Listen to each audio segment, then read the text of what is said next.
Hello, everyone. Welcome to the Good Body Podcast.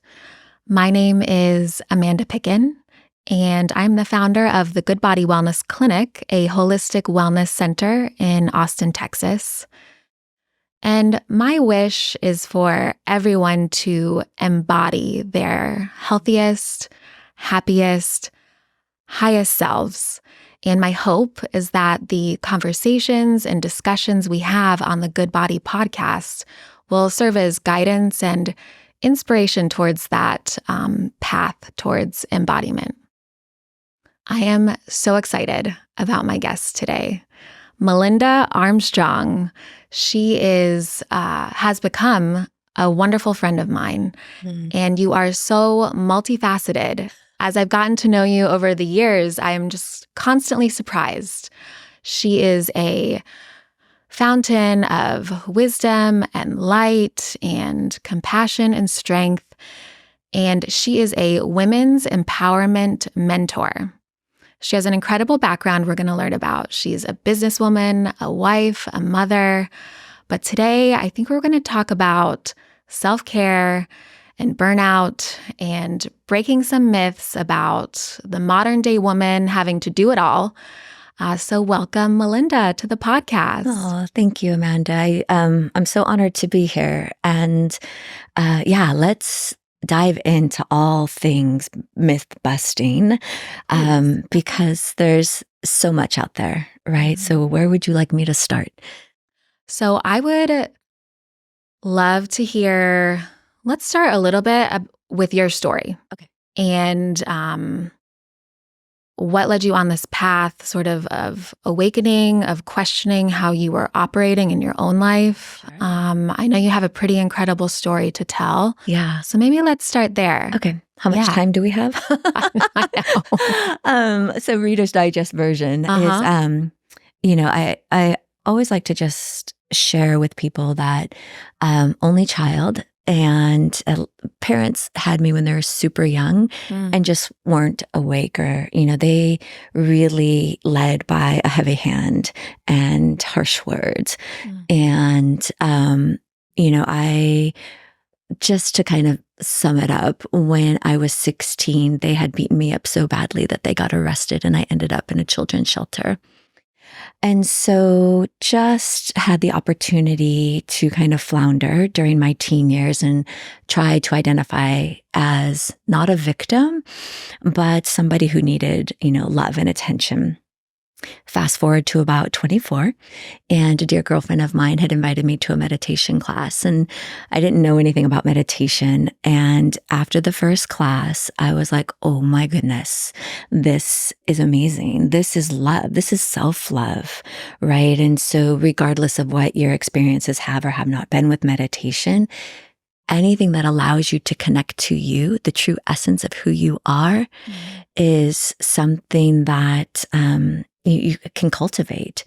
And so I jumped in the deep end of meditation, and then that just unfolded over the years. Fast forward to 2010, had met my husband, had had our babies, moved from one state to another state where we didn't know anybody, wanted a fresh start. And at that time, my husband wasn't able to find work in the line of the career he was in. And so I was the sole breadwinner. I was the mom. I was working in high tech. I also, right about then, had invited a dear friend of mine to move in with us from Florida, who was going through an awful divorce. Oh, wow. She brought her childhood friend who was in the South Miami scene and needed to get out. I'd never met him, and he came, and then their 2 dogs. So here I am, sole provider of 3 adults, myself, my 2 children, 4 dogs, and was sitting in my office working one day. And mind you, we had just moved to Austin, and so we were renting a home because we were trying to figure out where we really wanted to live. And I see these 2 men walk up to the door, and so they knock on the door. My husband answers it, who, by the way, was laid out on the couch because he had just had a spinal tap from being infected with spinal meningitis. Oh my gosh. Right. And these gentlemen said, your house has gone into foreclosure that you're renting. It's gone up for auction. You have to be out by the end of the month. And so I was faced with this holy smokes moment, like what in the world? And there are times when, whatever your belief system is, you feel like it's a lot, right? And I just paused and I was all, I think you have grossly overestimated my ability here, right? And so what ended up happening was I literally, obviously I'm condensing this very detailed story into a synopsis of sorts, but I literally ended up on my office floor with a nervous breakdown, trembling, crying, hysterical, and just completely out of control of myself.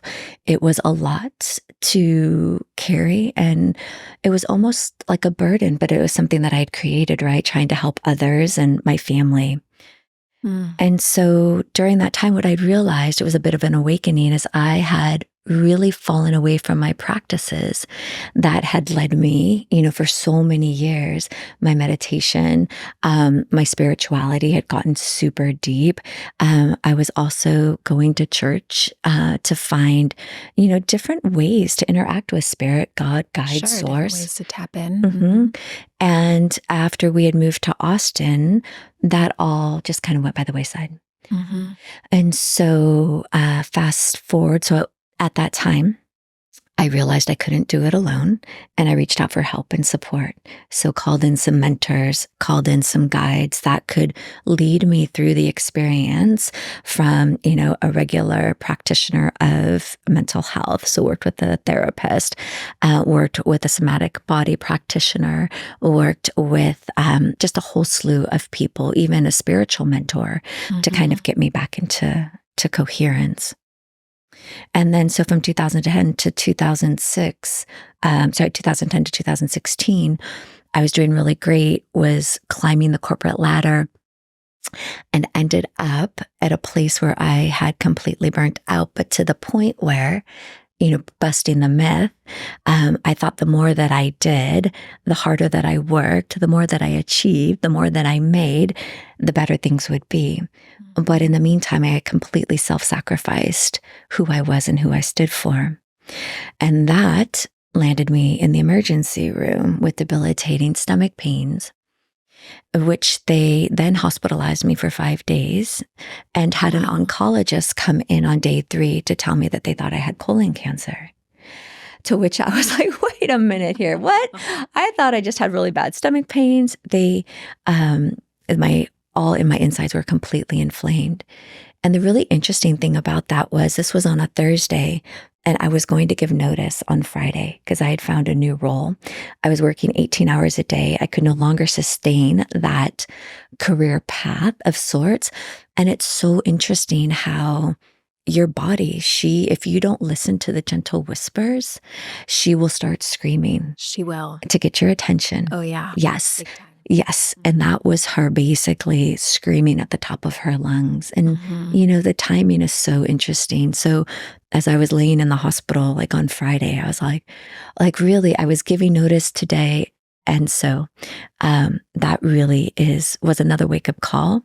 And since that day, I've not missed a beat in terms of like all of my I have a whole medicine kit that I, draw from acupuncture to holistic practices, to cold plunging, to sauna-ing, to Kundalini yoga-ing, to all of the things. And so, that's kind of like fast forwarding to today. And here we are. Incredible. That's an incredible story and journey. Yeah. So much in there. I know. Wow. One thing I want to come back to in that story, I mean, there's so much in there. During that first sort of like nervous breakdown where you have all these house guests and you're the sole breadwinner at that point in time, and your poor husband is going through this major surgery, it sounds like, and then the rug is just swept out from under you with the house foreclosing. You said after that, and it's incredible how self-aware you are, but I don't think a lot of people, even myself, would immediately get it in the moment or see it in the moment. And maybe it took you some time to have that perspective further, when you were out of it, but you said, I created this for myself.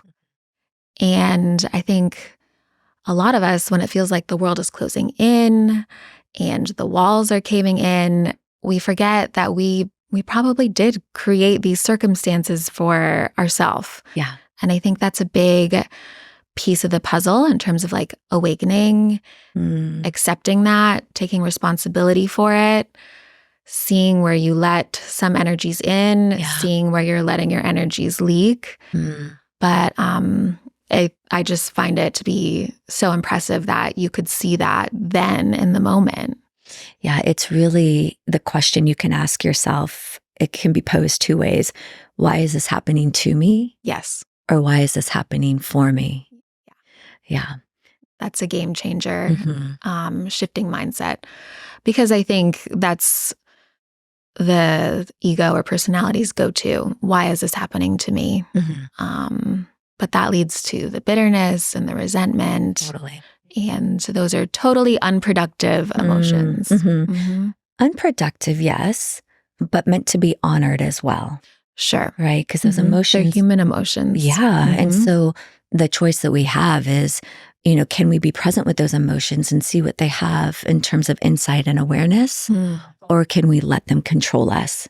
And so I think that's really the distinction is how can you move through and navigate like all of the life's experiences and the emotions and the feelings that come up with them. It does take a sense of finesse to not let it take you down, but instead to take you forward. And then, so that was the first breakdown, and you kind of regroup. I think we all learn sometimes the hard way. You have to ask for help. It sounds like you got your team together, your practices together. But then you went through another round and really hit that place of burnout. Yeah. And what you said there that really hit was that you felt you had to keep working harder, producing more, creating more. More always equals better, or more always equals reward. Yeah. And that's I think a big mindset to break or shift that most of us were raised in. Especially in, Western society, there's this facet of we identify with what we do, our career, which is really cool sometimes, right? Because we've worked so hard to get to that place, whether you're an entrepreneur, whether you're a career woman, whether like whatever it might be. And so because a lot of us identify with that, of course, we want to do more and keep growing and expanding. And so what I think is most important is, again, it's the control thing. Are we going to allow that to control us, or can we control it? And so it's this myth, and it's one that I'm fiercely committed to helping women break through, is you don't have to be your career. You can work in your career, but it doesn't define who you are. And there's this sense of, and I was completely guilty of it, which is how I ended up in the hospital, is I was okay being at events or dinner parties and being like, oh yeah, I worked 18 hours yesterday, or I've been working, 75-hour weeks, or sleeping 4 hours. And there's this sense of almost like this pride. Oh, I was going to say it's like a badge of honor you wear. Like, I worked 18 hours, or I had 100 emails to check today. Right. And it almost is a little like competitive, Yeah. I get what you mean. 100%. And so what's so fascinating is like, is it really a badge of honor? Right. It's one that I wore proudly until it, landed me in the emergency room. And then the diagnosis 2 days later, we think you have colon cancer. Like nothing like, I think, and the crazy thing, Amanda, was they let me out of the hospital after 5 days because they couldn't do any internal testing because of like how wildly inflamed it was. And so they did all sorts of things. And then 2 weeks later, I went in for a scoping, and the doctor couldn't find anything, which was, because I had such a profound like oh, hell no, this is not going to be, my card. I don't want that card, right? Like, Yeah. yeah.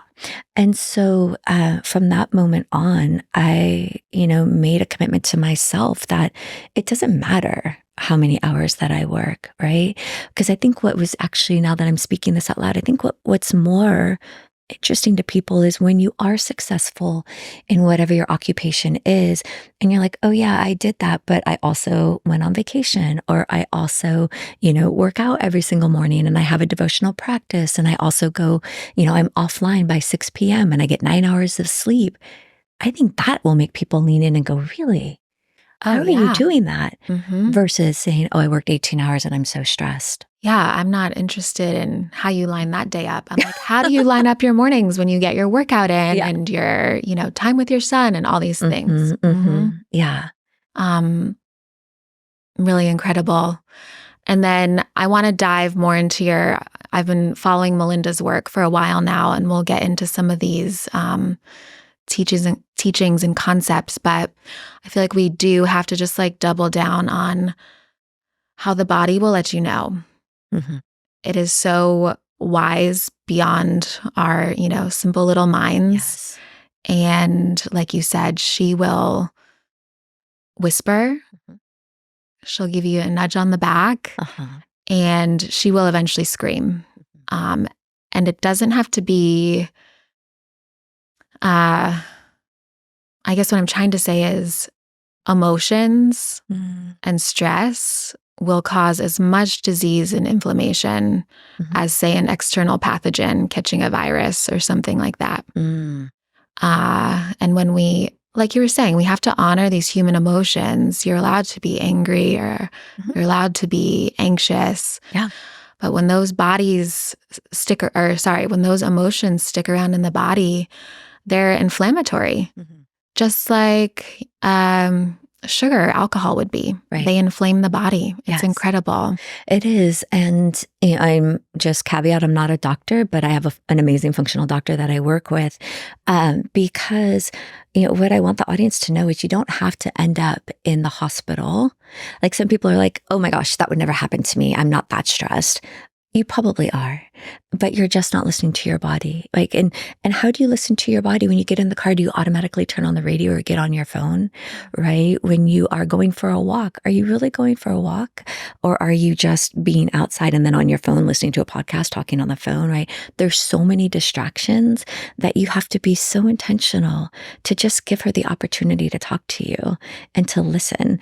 And so the inflammation, it shows up, the stress shows up in our body, Amanda, in ways like you're saying, inflammation.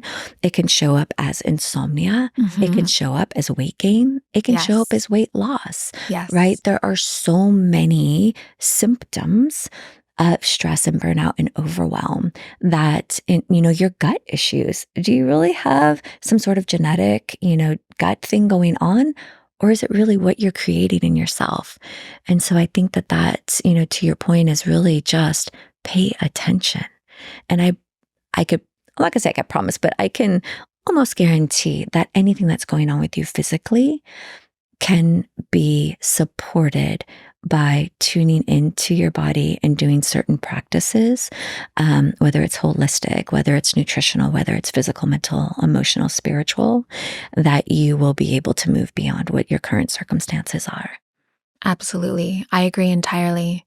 And I forgot to mention this at the beginning, but I think at the end of our discussion, you're going to lead us in a little embodiment exercise. So maybe we'll walk away from the episode with a really tangible practice in how we can start to learn how to be in touch with what's happening on the inside.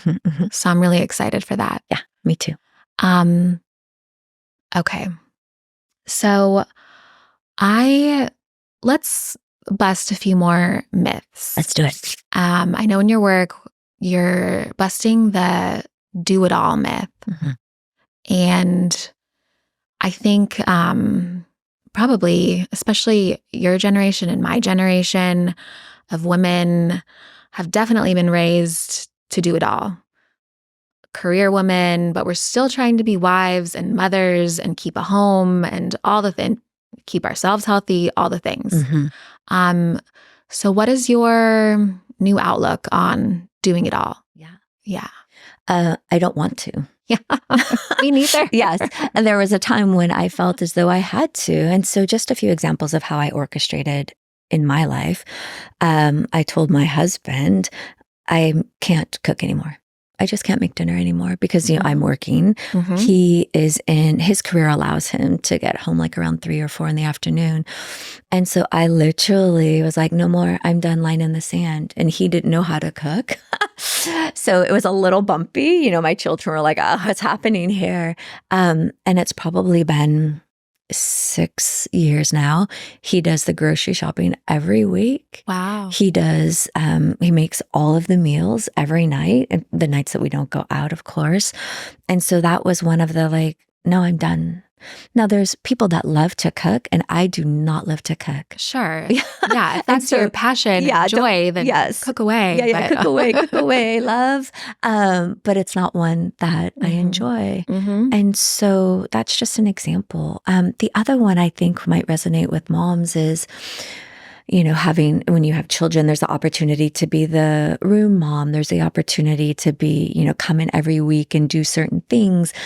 And I wanted to be that mom. And so there's a few points. One, I realized my children aren't going to remember probably, kindergarten, first, second grade, if I was the room mom or not, working a full-time career or trying to build a business if I'm an entrepreneur, or even managing a household if you don't work outside of the home. There's a woman who is dying to be room mom because she has the time, the capacity, and the space to do it. So don't feel as though you have to take that on unless it's something that you really, really want. Gift the opportunity to another woman or another dad to be room parent, right? There's just certain things. It's your child's birthday and you're like, oh my gosh, I'm going to make the cutest cupcakes. So you're up till midnight making these cupcakes that are all whatever with the decorations and everything. I got to a point where I was hitting up Whole Foods and buying the snacks instead, right? So those were ways in which I, was able to offload some of the things on my plate. So, well, that kind of reminds me of something I saw in your work when you're trying to, and we'll get into this. There are two things I want to get into. Boundaries is one of them. And when someone asks you to do something, or when an opportunity is presented, like room mom, where it seems immediately oh yeah, that's something I should do, or I should say yes. Yeah.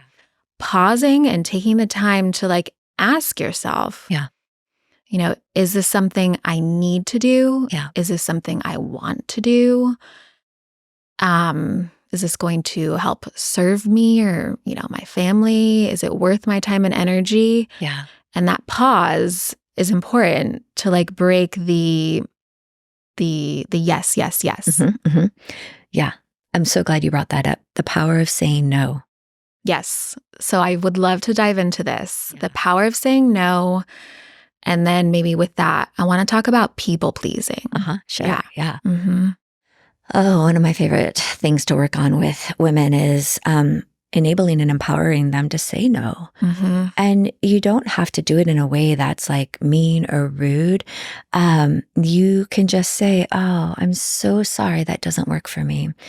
I'm one of these people who I feel I have to give explanations and reasons, and it's taken me years to not be super verbose in that way and back myself into this corner, create this elaborate story of why I can't. And it's so refreshing to be able to say, Amanda, I would love to come to your dinner party, but I just can't make it. Can we instead maybe do coffee? Yeah. Right? And that sounds so lovely. Right. Yeah. Yeah. Because you are acknowledging and honoring the invitation in a really kind way. And what's most important is when you say no to something or somebody or a situation, you're really saying yes to yourself. I love that mindset shift. Yeah. When you're saying no to something, you're saying yes to yourself. Yeah. Because you said, really sink in. Yeah. if you don't pause and it's just that immediate reaction, oh my gosh, I have to. But do you really? There are some things in life, obviously, that you really have to. Sure. But so many invitations and situations and circumstances we participate in out of a sense of obligation or FOMO, fear of missing out. Yes. Yes. I'm happy to report. I think I've really let go of my FOMO in the past year and a half, but it is real. It's real. It's very real. And it still comes up. Yes, of course. I've definitely been letting that go. Yeah. And what ends up happening is when you say yes to yourself, you're creating more spaciousness in which you can move through life because the result of saying yes, yes, yes, being a people pleaser, you end up completely ignoring your wants, your needs, your desires, and those things that are going to serve you most. And the result is you're overwhelmed, you're burnt out, you're witchy, you're short-tempered, you are prickly, you are all of those things. And so it comes out. Right? So when you maybe stayed up till midnight to bake the really cool cupcakes for your child's second grade class, but you're exhausted and then you end up snapping at your child, on the way home from school because of something, right? Because you're just so spread thin. You're so tight. You're so taut. And so, I invite the listeners to really take inventory, maybe just even write down what's on your list, what's on your calendar, what's on your agenda for the next week. Of those things, which one is going to fill you with joy? Which one is going to make your heart sing? And which of those you're just kind of like, meh, right? Cross off the ones that are meh. It's editing your life, doing a review and seeing where those energy leaks are. Where can you gain a little bit of that back? Yeah. But I love it's a simple exercise. Just look at your calendar or write everything down for the week. And you don't have to feel guilt or shame. Be really honest. Like, what are the things, the chores, the errands you just despise doing? And some things have to get done, but there probably are a number of things you can shift or find or just let go. Yeah. Totally. Like if you don't love grocery shopping, which I don't love grocery shopping for so many reasons, Instacart or curbside pickup, right? And I hear the counter to that, oh, it costs more. Okay. Is your time, your energy worth an extra $10, $15, or $20? Right. Mine is, right? I don't need to have my, Starbucks latte or my matcha for one day. And instead I can, use those funds to really free up time and energy and space for myself. I love that. So simple, but those small, simple things add up in a big way. Yeah. I do want to touch on people pleasing a little bit more. Okay. Because I think this is something I've had to really unravel. And I think people pleasing can start as this sort of good intended, sort of benign way of operating. Sure. Where you're feeling like you're giving yourself a gold star for being nice, for being accommodating. And it can become this sort of insidious thing, though. And it starts with small sacrifices, like maybe, well, not small, but, your time. Yeah. But it can start to compromise your values. It can compromise what you prioritize. It can be really sneaky. You might even start compromising really like your body, yourself, this people-pleasing way of operating. And it's a hard one to break. I think it's scary to, I think this idea that you might let someone else down or that someone might not like you for honoring yourself and saying no. Yeah. These are hard things to break.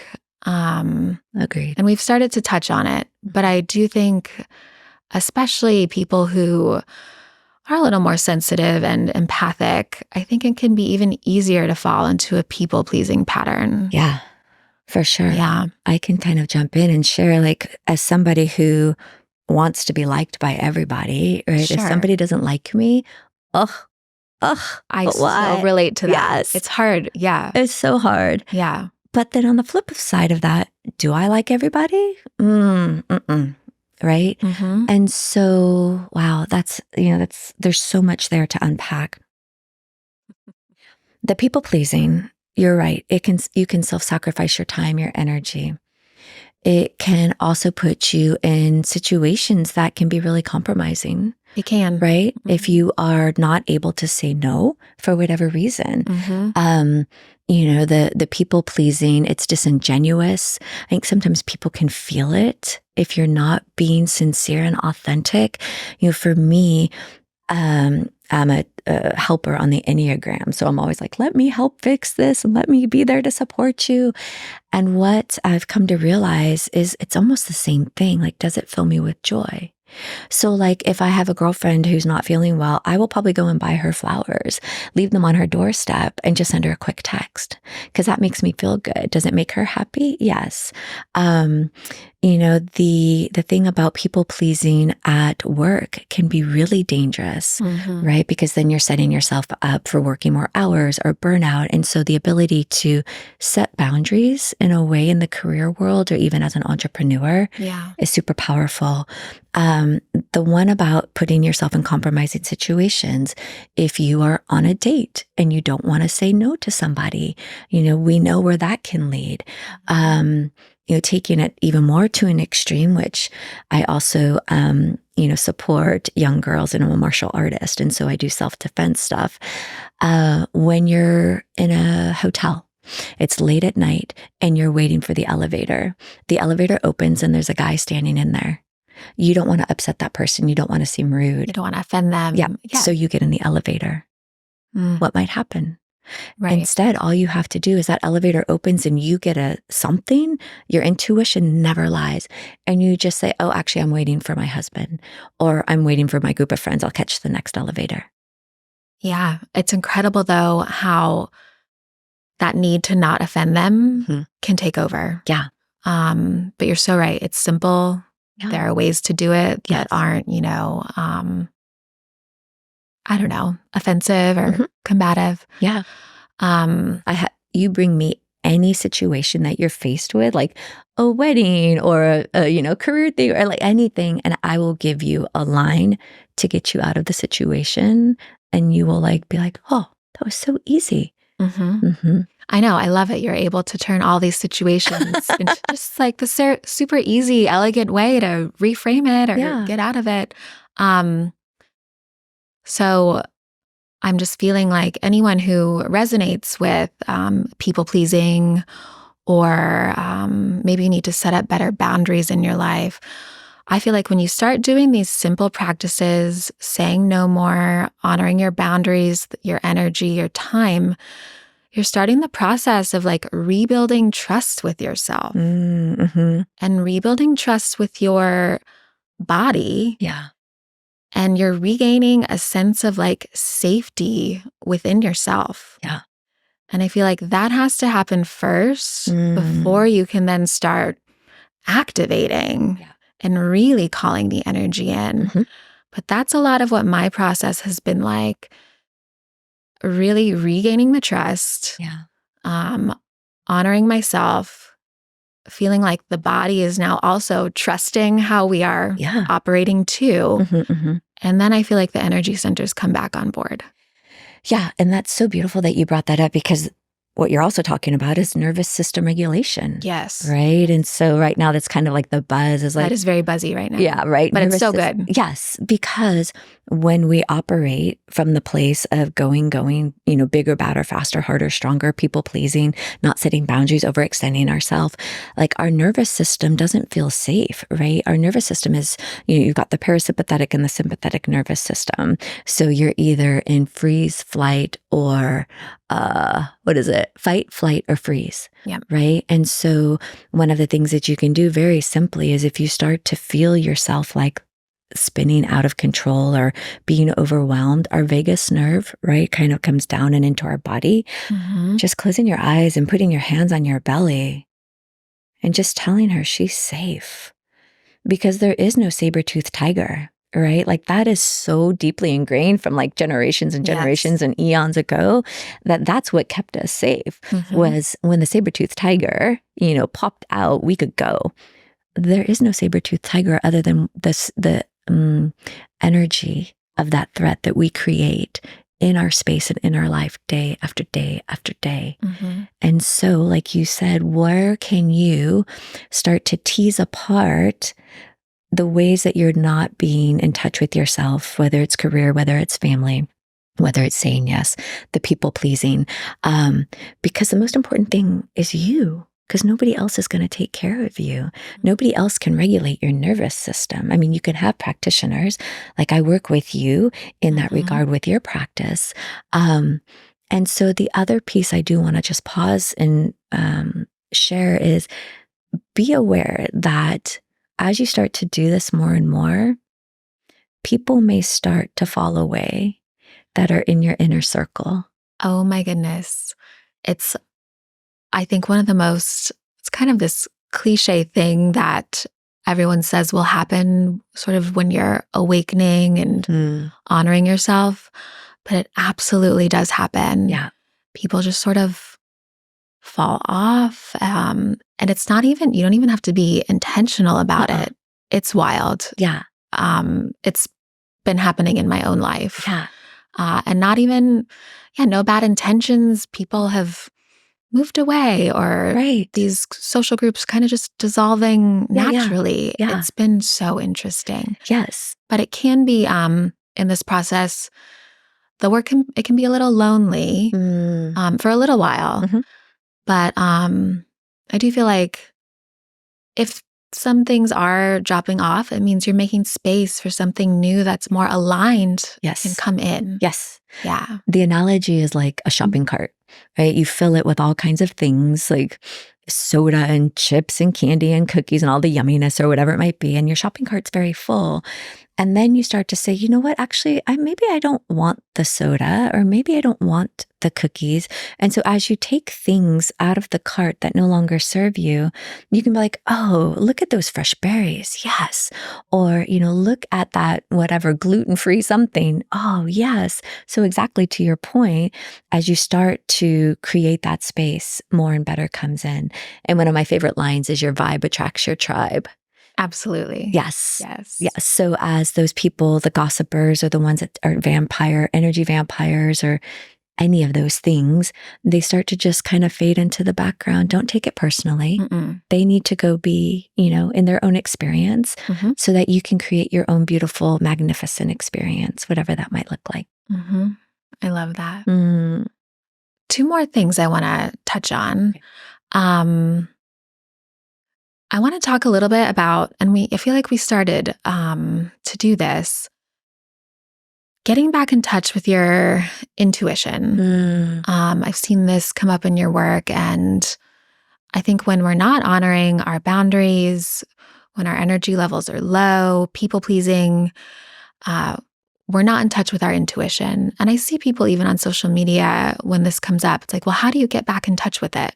So I'd love there's a few tangible ways to get back into that inner wisdom, to connect with that. It's always so fun. I kind of touched on them a little bit earlier on in the conversation. Like when you get in the car, turn off the radio. When you get in the car, you don't have to make a phone call right away, right? And you can actually talk out loud to yourself in the car and be like, whew, Amanda, what is going on, girl? Man, I don't know. I feel like I'm just kind of like waffling today. I just, I didn't do my morning journaling. And so, you know what? Yeah, you're right. I just need to journal more. I want to journal more. So that's one way, creating the space so that you can hear her. Yeah. And it doesn't have to be this really big, profound, elaborate thing, which sometimes for me in the mornings it can be, or I'm on my sheepskin and I'm deep into my Kundalini practice and my meditation and that. And sometimes it's literally just in the car when I'm in the garage before I take off and, okay, I'm feeling myself in my seat. Feel my belly. Okay. Yeah. You're safe. You good? I'm good. Okay. Yeah, just something as simple as that. Because I can probably promise you, your intuition, as you open the cabinet to get the glass out and you bend down to pick something up and you tell yourself, I should close that. And you don't close it and you stand up and you end up hitting your head on the, edge of the cabinet. You're like, I totally knew that. Or, I should probably move this glass. No, it's fine. and then you end up turning and you hit it. And you hit it. Right? Yeah. Tiny little things. Tiny little things. That is your intuition. Mm-hmm. And, sometimes, women I work with will be like, I can't hear my intuition, or maybe it's just my imagination. Even if it is just your imagination, where does your imagination come from? Right? Mm-hmm. Like, what are those messages? What are those whispers? What is spirit, source, God, yourself, whatever it might be? What is it trying to tell you? Mm-hmm. Another practice that's kind of fun is our left brain, our logical, our analytical, our thinking brain, right? It's like the lights in this room, like super bright, right? And so that's where we spend most of our time. And so what would happen if you got quiet and you just closed your eyes and you played with this concept of dimmer switches, where every breath you took, inhaling, you're filling, or you're actually turning on the light on the right side, and every exhale, you're dimming the light on the left side. And so what that does is it brings your awareness into the right part of your brain, the intuitive part of your brain, the creative part of your brain, the spiritual part of your brain. And so that can be as simple as 3 to 5 breaths. So every inhale, you're turning up the light on the right side. Mm-hmm. Every exhale, you're slowly dimming the left side. And so for me, a lot of the work that I do, especially when I go into somebody's Akashic Records or I'm doing channeling, everything I hear is always on the right side. It's so interesting and so profound. So interesting. Yeah. I love that little practice, the dimmer switches. Yeah. Because there's a lot of breathing exercises where you're using the right and left nostril. Yeah. But I love that visualization and to help get yourself in touch with that right side of the brain. Mm-hmm. So simple too. Mm-hmm. Mm-hmm. I love that. We could do a whole episode on this, but briefly, because I do want to do our little guided practice at the end. Yeah. I feel like we just have to touch on your work with the Akashic Records. Okay. I know you're a women's empowerment mentor. And I feel like you're this beautiful blend of helping women with these very tangible, practical things in their everyday life and their career. Yeah. But you bring in the spirituality and the sort of shamanistic methods.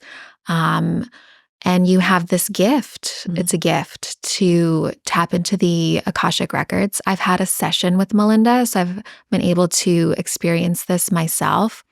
But if you could just maybe share conceptually what the Akashic Records are and when might be the time to go there, tap into them. Sure. And I will say our session was really beautiful. It was nice. It was so amazing. Yes. Just to touch on the fact that, I still work in corporate and in high tech, and I am that, kind of power person. So I consider that the practical with the magical, right? Like the sound healing and the Akashic Records and the shamanic work and the meditation and the spirituality and the la, la, la, la, la. And I also go to the gym and strength train, 4 times a week, all of the things. So there's the practical and the magical. And that when you integrate them, such incredible things can happen. So the Akashic Records really, just to summate it, is the encyclopedia of your soul's entire experience, where it's ever been, where it is, and where it's going. And so it's really beautiful and really profound to be able to share a sacred space and to go into somebody's records with them. And there's all sorts of really incredible experiences that happen. You can heal trauma from past lives. You can heal trauma from your existing current life. You can cut cords. You can rewrite soul contracts. You can understand maybe why you are in relationship with somebody in the way that it's unfolding today based on maybe a relationship you've had with them in the past. And so when you should go into your records, I try to go in every day because also when you access your records, it's deep, profound, energetic healing. Just going into your records, if you just sit there without an intention other than to receive an energetic amplification or lifting of your frequency, it's beautiful.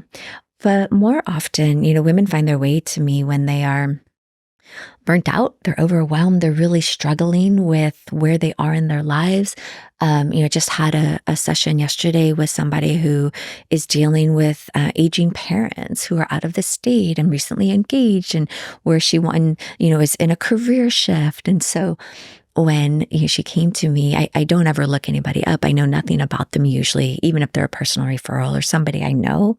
There's always so much about somebody's life that, is behind closed doors. Sure. So when I asked what her intention was for the day and she shared that, I was all, are we doing a 5-hour session today?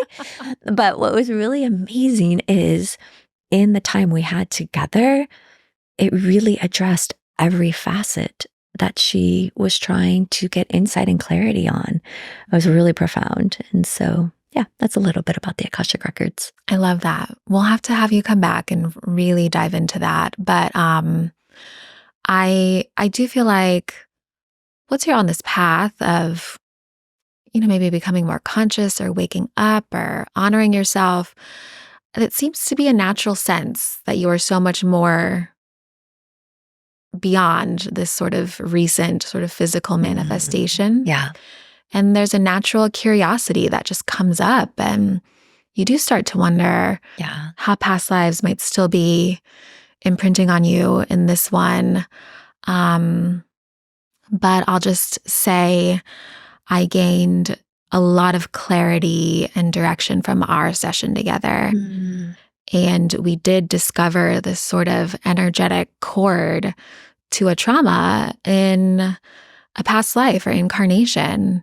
And then Melinda was able to help me cut that cord. It's no longer, serving me in this lifetime. We're ready to heal that wound and sort of alchemize it and transcend it.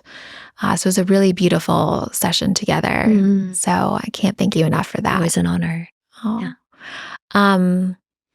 Well, in the time we have left together, if you're still feeling called, would love for you to walk us through a little exercise for embodiment. Yeah. So I'm going to let Melinda take the lead here. Okay, sure. So get cozy. I'll get cozy as well. I'm not going to do the exercise with you because I want to make sure I bring us back. So we're actually going to play a little bit in the quantum field. Are you cool with that? Oh, yeah, I'm cool with that. Nice. All right. So close your eyes and just start to notice what you hear, what you're feeling. Maybe feeling your bottom supported on the floor, the chair, the couch, your bed. Maybe feeling your clothes on your skin. And just pay attention to your breathing. You don't have to alter it in any way. Just notice if you're breathing deeply or shallow. Relax your shoulders. Relax your belly. Relax your jaw. Relax your forehead. And what I want you to do right now is you're pretty aware of the room you're in, the space you're in. And I want you to slowly bring your attention up and out of your body. So hovering maybe 10, 15 feet above your body and just look down. And as you're looking down on your body, I want you to bring a situation to your mind, either career, something physical, a relationship, prosperity, a specific topic that you'd like to maybe manifest an outcome in.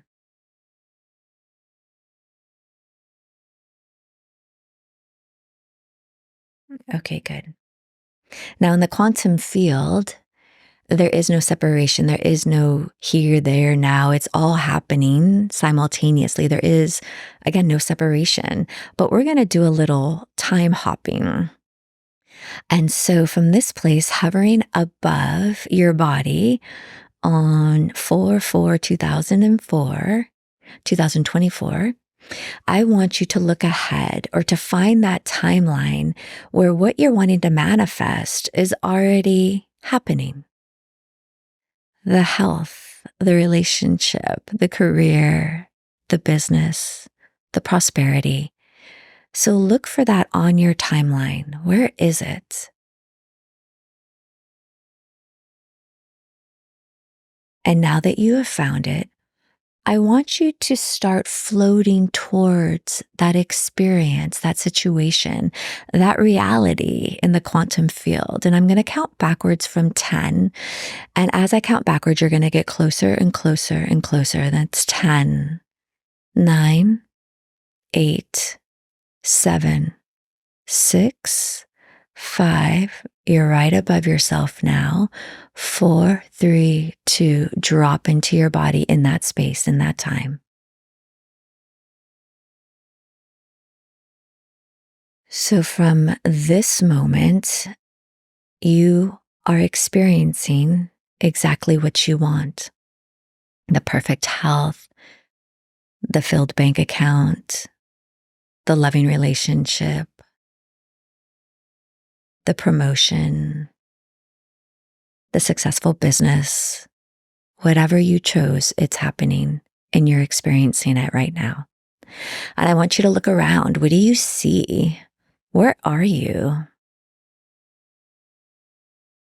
Are you in a room, a house, a business, a beach, a car?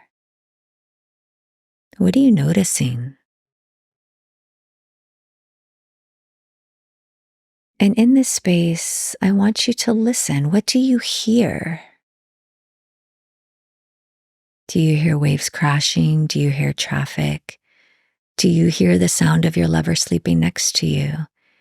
Do you hear the doctor telling you it's gone? Do you hear the teller at the bank saying, "Would you like that in all $100 bills?"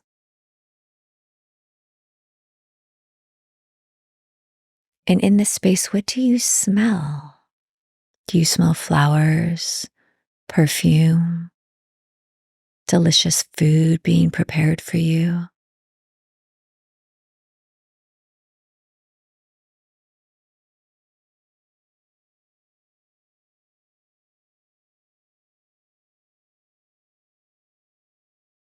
And what can you touch? Maybe the blanket, the steering wheel of your new car, the hand of the person you're in relationship with, the keyboard in your new office.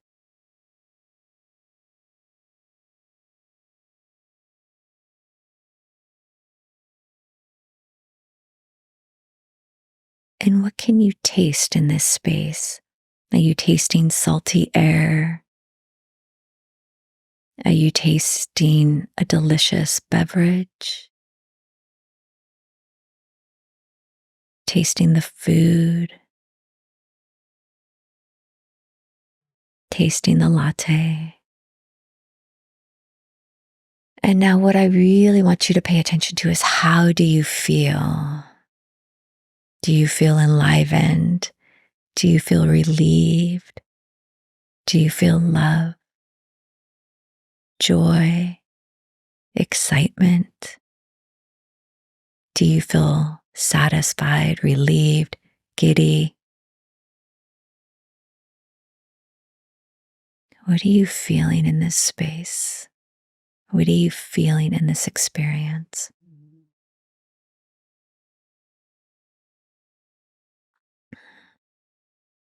And what are the emotions that you are experiencing?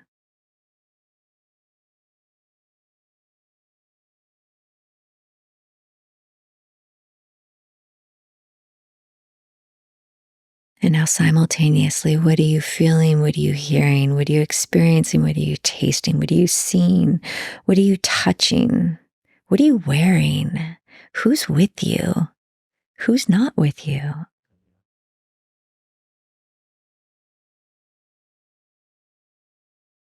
This experience, my loves, is happening in the quantum field somewhere.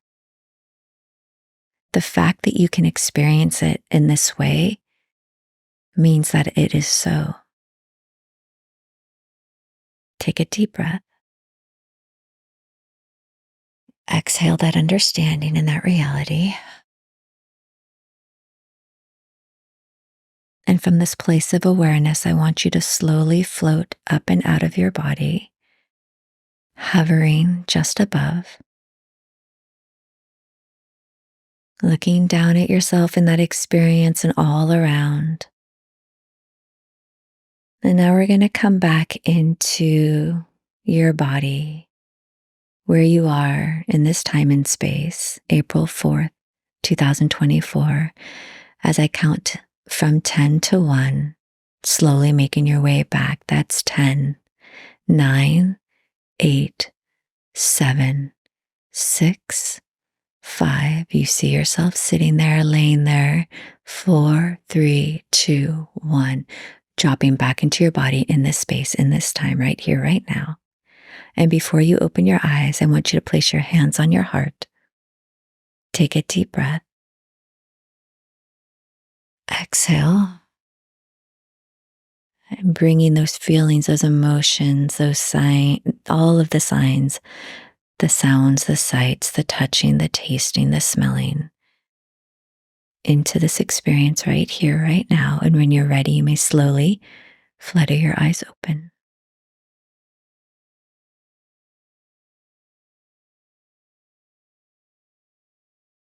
Wow. Welcome back. Thank you. You're welcome. That was powerful. Yeah, right? Wow. It's incredible to sort of float up and look down on yourself. Mm-hmm. Yeah. And that was an entire little journey. Uh-huh. And I feel like that's how you quantum leap, timeline hop. Yeah, that's quantum work right there.